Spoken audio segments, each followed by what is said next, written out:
5 फरवरी 2023 अव्यक्त बाप दादा के महावाक्य। रिवाइज तारीख है 9 दिसंबर 1993। एकाग्रता की शक्ति से दृढ़ता द्वारा सहज सफलता की प्राप्ति। आज ब्राह्मण संसार के रचयिता अपने चारों ओर के ब्राह्मण परिवार को देख हर्षित हो रहे हैं। ये छोटा सा न्यारा और अति प्यारा अलौकिक ब्राह्मण संसार है। सारे ड्रामा में अतिश्रेष्ठ संसार है, क्योंकि ब्राह्मण संसार की हर एक गतिविधि न्यारी और विशेष है। इस ब्राह्मण संसार में ब्राह्मण आत्माएं भी विश्व में से विशेष आत्माएं हैं, इसीलिए ही ये विशेष आत्माओं का संसार है। हर ब्राह्मण आत्मा की श्रेष्ठ वृत्ति, श्रेष्ठ दृष्टि और श्रेष्ठ कृति विश्व की सर्व आत्माओं के लिए श्रेष्ठ बनाने के निमित्त है। हर आत्मा के ऊपर ये विशेष जिम्मेवारी है, तो हर एक अपने इस जिम्मेवारी को अनुभव करते हो। कितनी बड़ी जिम्मेवारी है। सारे विश्व का परिवर्तन न सिर्फ आत्माओं का परिवर्तन करते हो, लेकिन प्रकृति का भी परिवर्तन करते हो। ये स्मृति सदा रहे। इसमें नंबरवार है। सभी ब्राह्मण आत्माओं के अंदर संकल्प सदा रहता है कि हम विशेष आत्मा नंबर 1 बने, लेकिन संकल्प और कर्म में अंतर पड़ जाता है। इसका कारण कर्म के समय सदा अपनी स्मृति को अनुभवी स्थिति में नहीं लाते। सुनना जानना ये दोनों याद रहता है, लेकिन स्वयं को उस स्थिति में मानकर चलना, इसमें मेजॉरिटी कभी अनुभवी और कभी सिर्फ मानने और जानने वाले बन जाते हैं। इस अनुभव को बढ़ाने के लिए 2 बातों के विशेष महत्व को जानो। एक स्वयं के महत्व को, दूसरा समय के महत्व को। स्वयं के प्रति बहुत जानते हो। अगर किसी से भी पूछेंगे कि आप कौन सी आत्मा हो, वह अपने से भी पूछेंगे कि मैं कौन, तो कितनी बातें स्मृति में आएंगी। 1 मिनट के अंदर अपने कितने स्वमान याद आ जाते हैं। 1 मिनट में कितने याद आते हैं? बहुत याद आते हैं ना। कितनी लंबी लिस्ट है।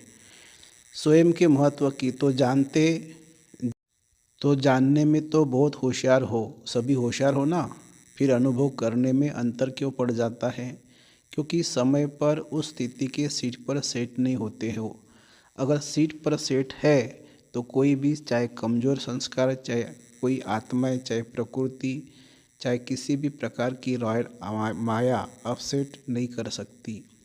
जैसे शरीर के रूप में भी बहुत आत्माओं का एक सीट पर व स्थान पर एकाग्र होकर बैठने का अभ्यास नहीं होता, तो वो क्या करेगा?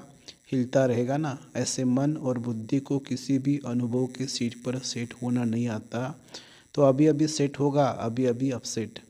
शरीर को बिठाने के लिए स्थूल स्थान होता है और मन बुद्धि को बिठाने के लिए श्रेष्ठ स्थितियों का स्थान है। तो बाप दादा बच्चों का यह खेल देखते रहते हैं। अभी अभी अच्छी स्थिति के अनुभव में स्थित होते हैं और अभी अभी अपनी स्थिति से हलचल में आ जाते हैं। जैसे छोटे बच्चे चंचल होते हैं तो एक स्थान पर ज़्यादा समय टिक नहीं सकते, तो कई बच्चे ये बचपन के खेल बहुत करते हैं। अभी अभी देखेंगे बहुत एकाग्र, और अभी अभी एकाग्रता के बजाय भिन्न भिन्न स्थितियों में भटकते रहेंगे। तो इस समय विशेष अटेंशन चाहिए। मन और बुद्धि सदा एकाग्र रहे। एकाग्रता की शक्ति सहज निर्विघ्न बना देती है। मेहनत करने की आवश्यकता ही नहीं है। एकाग्रता की शक्ति स्वतः एक बाप दूसरा न कोई, यह अनुभूति सदा कराती है। एकाग्रता की शक्ति सहज एकाग्र स्थिति बनाती है। एकाग्रता की शक्ति सदा सर्व प्रति एक ही कल्याण की वृत्ति सहज बनाती है। एकाग्रता की शक्ति सर्वप्रति भाई भाई की दृष्टि स्वतः बना देती है। एकाग्रता की शक्ति हर आत्मा के संबंध में स्नेह, सम्मान, सोमान के कर्म में सहज अनुभव कराती है। तो अभी क्या करना है? क्या अटेंशन देना है? एकाग्रता स्थित होते हो, अनुभव भी करते हो, लेकिन एकाग्र अनुभवी नहीं होते। कभी श्रेष्ठ अनुभव में, कभी मध्यम, कभी साधारण, तीनों में चक्कर लगाते रहते हो। इतना समर्थ बनो जो मन बुद्धि सदा आपके ऑर्डर अनुसार चले। स्वप्न में भी सेकंड मात्र भी हलचल में नहीं आए। मन मालिक को परवश नहीं बनाए। परवश आत्मा की निशानी है। उस आत्मा को उतना समय सुख चैन आनंद की अनुभूति चाहते हुए भी नहीं होगी। ब्राह्मण आत्मा कभी किसी के परवश नहीं हो सकती, अपने कमज़ोर स्वभाव और संस्कार के वश भी नहीं। वास्तव में स्वभाव अर्थ शब्द का अर्थ है सो का भाव। सो का भाव तो अच्छा होता है, खराब नहीं होता। सो कहने से क्या याद आता है? आत्मिक स्वरूप याद आता है ना। तो स्वभाव अर्थात स्वप्रति व सर्वप्रति आत्मिक भाव हो। जब किसी भी कमजोरी वश सोचते हो कि मेरा स्वभाव व मेरा संस्कार ही ऐसा है, क्या करूं, है ही ऐसा, यह कौन सी आत्मा बोलती है? यह शब्द व संकल्प परवश आत्मा के है। तो जब भी यह संकल्प आए कि स्वभाव ऐसा है, तो श्रेष्ठ अर्थ में टिक जाओ। संस्कार सामने आए कि मेरा संस्कार, तो सोचो क्या मुझ विशेष आत्मा की यह संस्कार है जिसको मेरा संस्कार कह रहे हैं। मेरा कहते हो तो कमज़ोर संस्कार भी मेरापन के कारण छोड़ते नहीं हैं, क्योंकि यह नियम है, जहाँ मेरापन होता है वह अपनापन होता है, और जहाँ अपनापन होता है वह अधिकार होता है। तो कमज़ोर संस्कार को मेरा बना लिया, वो अपना अधिकार छोड़ते नहीं है। इसीलिए परवश होकर बाप के आगे अर्जी डालते रहते हैं कि छुड़ाओ छुड़ाओ।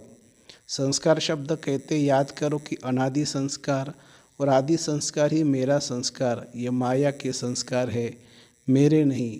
तो एकाग्रता की शक्ति से परवश स्थिति को परिवर्तन कर मालिकपन की स्थिति की सीट पर सेट हो जाओ।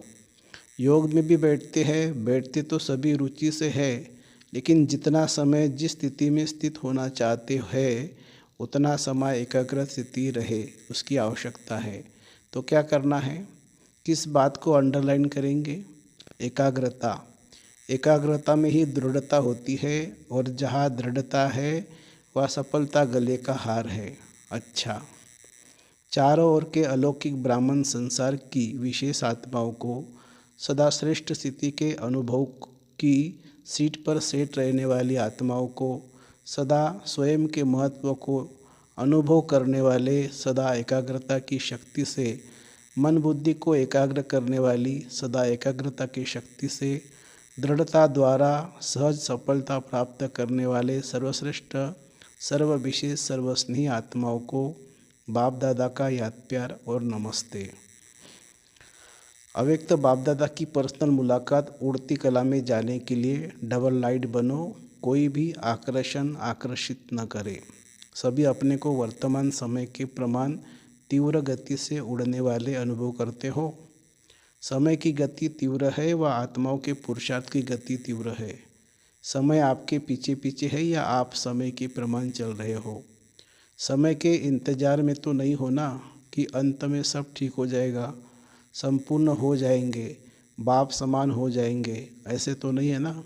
क्योंकि ड्रामा के हिसाब से वर्तमान समय बहुत तीव्र गति से जा रहा है, अति में जा रहा है। जो कल था उससे आज और अति में जा रहा है, यह तो जानते हो ना।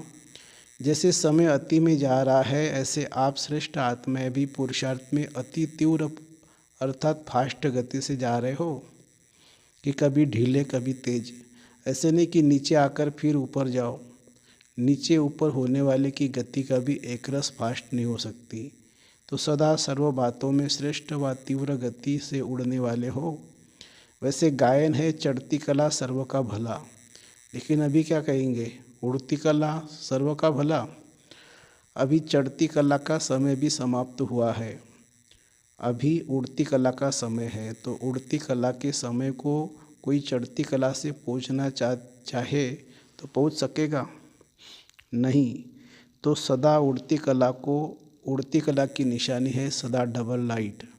डबल लाइट तो नहीं उड़ती कला हो सकती, उड़ती कला हो नहीं सकती। थोड़ा भी बोझ नीचे ले आता है। जैसे प्लेन में जाते हैं, उड़ते हैं, तो अगर मशीनरी में या पेट्रोल में जरा भी कचरा आ जाए तो क्या हालत होती है, उड़ती कला से गिरती कला में आ जाता है ना। तो यहाँ भी अगर किसी भी प्रकार का बोझ है, चाहे अपने संस्कारों का, चाहे वायुमंडल का, चाहे किसी भी आत्मा के संबंध संपर्क का, कोई भी बोझ है तो उड़ती कला से हलचल में आ जाता है। कहेंगे वैसे तो मैं ठीक हूँ, लेकिन ये कारण है ना, इसलिए संस्कार का, व्यक्ति का, वायुमंडल का बंधन है। लेकिन कारण कैसा भी हो, क्या भी हो, तीव्र पुरुषार्थी सभी बातों को ऐसे क्रॉस करते हैं जैसे कुछ है ही नहीं, मेहनत नहीं, मनोरंजन अनुभव करेंगे। तो ऐसी स्थिति को कहा जाता है उड़ती कला। तो उड़ती कला है या कभी कभी नीचे आने का चक्कर लगाने का दिल हो जाता है। कभी भी कहीं भी लगाव नहीं हो, जरा भी कोई आकर्षण आकर्षित नहीं करे। रॉकेट भी तब उड़ सकता है जब धरती की आकर्षण से परे हो जाए, नहीं तो ऊपर उड़ नहीं सकता, न चाहते भी नीचे आ जाएगा। तो कोई भी आकर्षण ऊपर नहीं ले जा सकती, संपूर्ण बनने नहीं देंगी। तो चेक करो, संकल्प में भी कोई आकर्षण आकर्षित नहीं करे, सिवाय बाप के और कोई आकर्षण नहीं हो। पांडव क्या समझते हो? ऐसे तीव्र पुरुषार्थी बनो, बनना तो है ही ना। कितने बार ऐसे बने हो? अनेक बार बने हो। आप ही बने हो या दूसरे बने हैं? आप ही बने हो ना। तो नंबर वार में तो नहीं आना है, नंबर वन में आना है। माताएं क्या करेंगी? नंबर वन या नंबर वार? नंबर वार भी चलेगा, 108 भी, 108 नंबर भी चलेगा। 108 नंबर बनेंगे कि पहला नंबर बनेंगे? अगर बाप के बने हैं, अधिकारी बने हैं, तो पूरा वर्षा लेना है या थोड़ा कम? फिर तो नंबर वन बनेंगे ना। दाता फूल दे रहा है और लेने वाला कम ले तो क्या कहेंगे? इसलिए नंबर वन बनना है। नंबर वन चाहे एक ही हो, लेकिन नंबर वन डिवीज़न तो बहुत है ना। तो सेकंड में नहीं आना है, लेना तो पूरा लेना है। अधूरा लेने वाले तो पीछे पीछे बहुत आएंगे, लेकिन आपको पूरा लेना है। सभी पूरा लेने वाले हो या थोड़े में राजी होने वाले हो? जब खुला भंडार है और अकूट है तो कम क्यों ले? बेहद के है, बेहद है ना।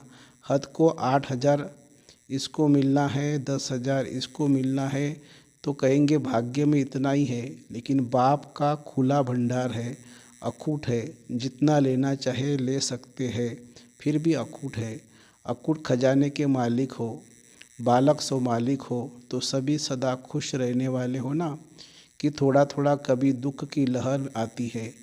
दुख की लहर स्वप्न भी नहीं, दुख की लहर स्वप्न में भी नहीं आ सकती। संकल्प तो छोड़ो, लेकिन स्वप्न में भी आ नहीं सकती। इसको कहा जाता है नंबर वन। तो क्या कमाल करके दिखाएंगे? सभी नंबर वन आकर दिखाएंगे ना। वैसे भी दिल्ली को दिल कहते हैं, तो जैसा दिल होगा वैसा शरीर चलेगा। आधार तो दिल होता है ना। दिल है दिलाराम की दिल, तो दिल की गद्दी यथार्थ चाहिए ना, नीचे ऊपर नहीं होनी चाहिए। तो नशा है न कि हम दिलाराम का दिल है। तो अभी अपने श्रेष्ठ संकल्प से स्वयं को और विश्व को परिवर्तन करो। संकल्प किया और कर्म हुआ। ऐसे नहीं सोचा तो बहुत था, सोचते तो बहुत है, लेकिन होता बहुत कम है। तो वे तीव्र पुरुषार्थ नहीं है। तीव्र पुरुषार्थी अर्थात संकल्प और कर्म समान हो, तब ही बाप समान बनेंगे। खुश है और सदा खुश रहेंगे, यह पक्का निश्चय है। खुश रहने वाले की खुश रहने वाले ही खुश नसीब है, यह पक्का है ना। यह पक्का या थोड़ा थोड़ा कच्चा हो जाता है। कच्ची चीज़ अच्छी लगती है, पक्के को पसंद किया जाता है। तो पूरा ही पक्का रहना। रोज़ अमृत वेले यह पाठ पक्का करो कि कुछ भी हो जाए, खुश रहना है, खुश करना है। अच्छा, और कोई खेल नहीं दिखाना, यही खेल दिखाना, और खेल नहीं करना। अच्छा, ओम शांति। वरदान है भाग्य और भाग्य विधाता बाप की स्मृति में रह, भाग्य बांटने वाले फ्राक दिल माया महादानी भव। भाग्य विधाता बाप और भाग्य दोनों ही याद रहे, तब औरों को भी भाग्यवान बनाने का उमंग उत्साह रहेगा। जैसे भाग्य विधाता बाप ब्रह्मा द्वारा भाग्य बांटते हैं, ऐसे आप भी दाता के बच्चे हो, भाग्य बांटते चलो। वे लोग कपड़ा बांटेंगे, अनाज बांटेंगे, कोई गिफ्ट देंगे, लेकिन उससे कोई तृप्त नहीं हो सकते। आप भाग्य बांटो तो जहाँ भाग्य है वह सब प्राप्तियाँ है। ऐसे भाग्य बांटने में फ्राक दिल श्रेष्ठ महादानी बनो, सदा देते रहो। स्लोगन है, जो एक नामी रहते हैं और एक नामी से चलते हैं वही प्रभु प्रिय है। जो एक नामी रहते हो और एक नामी से चलते हैं वही प्रभु प्रिय है। अच्छा, ओम शांति।